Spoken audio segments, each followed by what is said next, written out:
Don't second guess yourself, okay?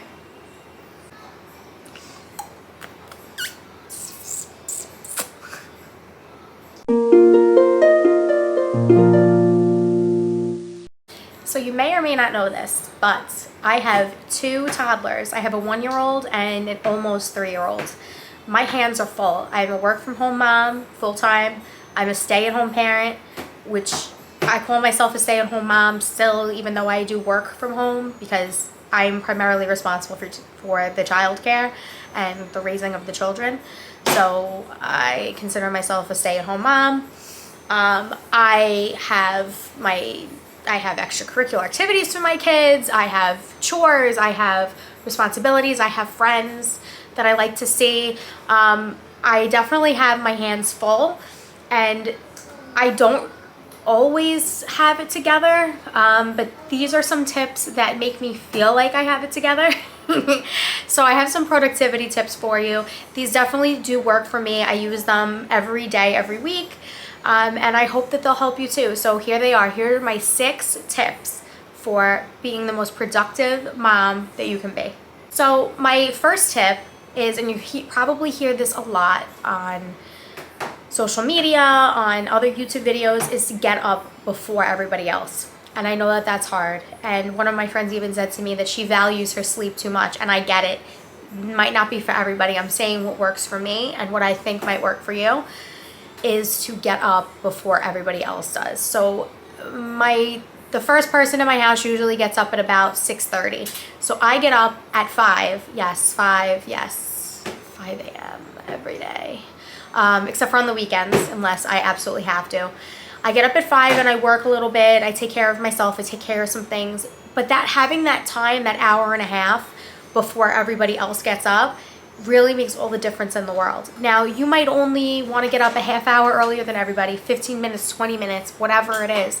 I highly recommend just try it. Give it a shot. Give it a week of waking up before everyone else, so you have your time to get dressed, take a shower, make yourself a cup of coffee, sit outside on your terrace, on your porch, open a window and hang your head out of it, and just breathe in the fresh air and have that moment to yourself where you can center. I know some people like to pray, they read the Bible, they'll journal, all great ideas.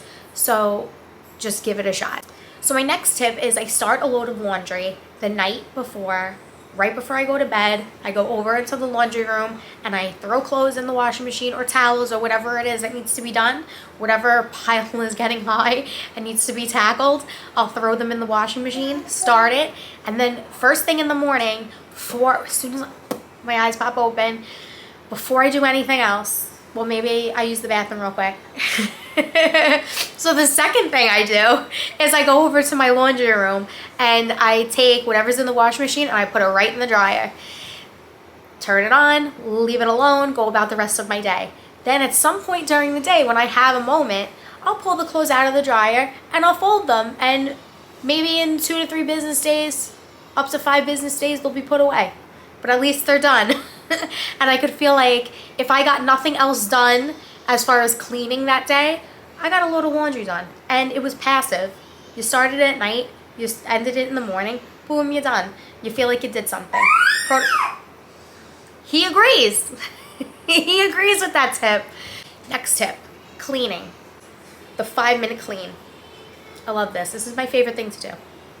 So I put the kids down for bed, and then for some time between when the kids go down to sleep, and maybe let's say an hour or 30 minutes, depending on what the house looks like. It will depend on how much time I need, but up to an hour.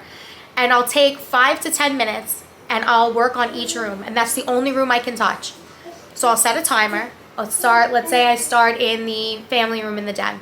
I'll set a timer for 5 minutes, and then I'll speed clean for 5 minutes. I won't stop.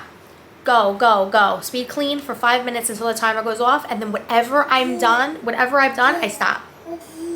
And if I'm not finished, I'm not finished. But I've cleaned. I did my speed clean. And then I'll move on to the kitchen. The kitchen I usually spend a little more time, and maybe I spend 10 minutes in the kitchen because there's more to do. There's dishes to unload, there's dishes to put away, there's the counters to clean. It's a little more time consuming.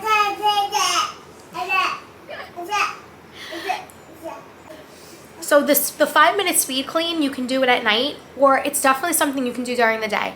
So if you feel like you have 5 minutes to say, I'm going to just set my timer for 5 minutes and I'm going to put these kids' toys away. I'm going to work in the kitchen. I'm going to clean up the bathroom. I'm going to make the beds. I'm going to organize the drawers and whatever it is that needs to be done. You can do anything for 5 minutes. You can do it. So you just set your timer, put on some music, put on a podcast, love that, and get it done. Next tip is every single day, get outside. Unless it's, listen, exceptions to the rule. Maybe it's storming, okay? Fine, I can understand staying inside then. But if it's a little chilly, if it's cold, you bundle those kids up and you put them in the stroller and you go for a walk. You go in your yard, you go in your front yard, you go anywhere. Wherever you are, you should be able to find a way to get outside for a little while. You need the sun, you need the fresh air. You need it for you. It replenishes it fills your cup. The feel of the sun is warm and comforting. It's just, I love it. I love going outside and I'm not an outdoorsy girl, don't get me wrong. I'm definitely not the girl who's hiking and who's biking and all that. But when I feel unmotivated and I feel a little depressed or down, and I do have postpartum depression, so I definitely understand what it feels like to not want to get up and not want to get dressed and not want to go anywhere. But I would just tell myself, this is what you're doing. You're going to get dressed. You're going to get the kids in the car. You're going to go to Dunkin' Donuts and you're going to get a coffee. You're going to go put the kids in the stroller and you're going to walk a couple blocks. You're going to walk for 10 minutes. And then you see how you feel. You can come home. You don't have to stay out for that long. You could do anything for 5 minutes, right? Go for a 5-minute walk with the kids. See how you feel. Turn around and walk back. Getting outside is definitely worth it, and just try to do it and see how you feel. Try it for a couple days and see if it makes you feel any better, and if it makes you feel more productive and it makes you rejuvenated. So you might disagree with me on this. A lot of people use their phones for planners and organizers and tasks and things like that. I certainly don't. I enjoy a good old-fashioned paper planner. I love to just write down my thoughts in here, what I have to do. I love journals. I love notebooks. In fact, I have a few that I designed. I link them below. They're in my Amazon shop. They're ones that I actually did design myself. They're covers and planners and notebooks. So you can go check them out, and that would be awesome if you go take a look. But I definitely recommend getting yourself a planner, a notebook, something to do a brain dump. So you have all these thoughts in your head, right? Oh my God, I gotta do this. Oh my God, I gotta do that. Before you know it, you're in the middle of something and you think, oh no, I have to go do something. So you stop doing it and you go and do something else, or you forget, oh no, if I don't, I'm gonna forget that I have to do this, let me do it now. You're doing 20 things at once and you're getting nothing done, really, right? So get a notebook, get a planner, and when you have a thought in the middle of cleaning and you're like, oh my gosh, I have to go order birthday cards for a birthday party next week, or I have the kids bake sale and I have to go and do this or that. It's okay. You stop briefly, you write it down, and you move on. And then you can circle back. Do this at night also, so before you go to sleep, when your brain is reeling of all the things that you have to do or that you forgot to do or whatever, it's okay. You have the notebook next to your bed, you have a pen, you just write them all down, write everything down. Now you're not going to forget. Your brain is now clear and you can actually sleep and you can actually focus on what has to be done. So you can then take your list and you can organize it by what you have to do and when. So try it. Check out my planners in the link below, my Amazon shop. Now my final tip is to meal plan and meal prep. It's going to save you a lot of headache. It's going to save you a lot of heartache and a lot of money. How many times do you go to the grocery store and you spend $200 on groceries to bring them home and to say, I have nothing to make for dinner, to then order a pizza, right? Not cool. Not budget friendly, not gonna work. It's also could be unhealthy depending on what exactly it is you're ordering. and you're eating out and you don't have control over the ingredients and this and that. So much better to just make the food yourself if you can, right? Don't get me wrong, I do takeout at least once a week. I build it into my meal plan, and I have lots of videos on meal planning. I will link above and I will link down below in a playlist of all my meal planning videos, but it's definitely worth it to sit down, meal plan, decide what we're gonna have this week.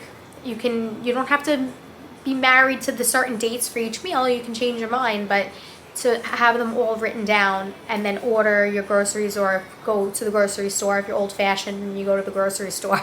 Or if you're like me, who just orders her groceries and then does a pickup, you could try that. Fail to plan, plan to fail. And that rings true when it comes to your meals. So definitely planning, prepping makes all the difference in the world. So those are my tips. I hope you enjoyed them, and I hope that you get something out of them. Fake it till you make it, as usual. We're just all trying to survive. Do your best and don't put any pressure on yourself. Whatever you're doing is enough, and you're good enough, and you're a great parent, you're a great mom. Don't ever forget that. So I will talk to you soon, and let me know in the comments below if any of these tips work for you, or if I forgot anything, because I'm sure I did, and I'm always learning. We're forever learning, right? All right, guys, I've got to go take care of that crying baby. I'll see you guys soon. Bye.